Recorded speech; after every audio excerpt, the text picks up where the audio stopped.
písmo trochu skáče. To je z radosti a možná taky z pláče.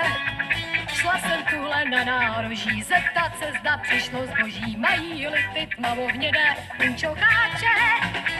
Jenže najednou mě oslovil k mé hrůze jeden vyšší blondák manchesterové blůze, že je z Prahy poštu hledá, tak já, že s ním půjdu teda. Vždyť je to jen pouhých 10 minut chůze.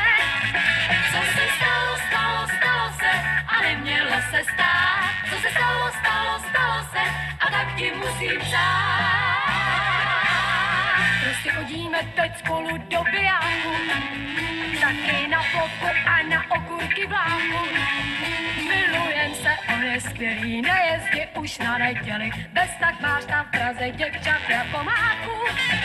Co se stalo, stalo, stalo se a muselo se stát. Co se stalo, stalo, stalo se, tak nesmí si to brát. Přišlo to jak jarní blesky, vyprší se, bude hezky, to ti přeje Jitka, kterou si měl rád.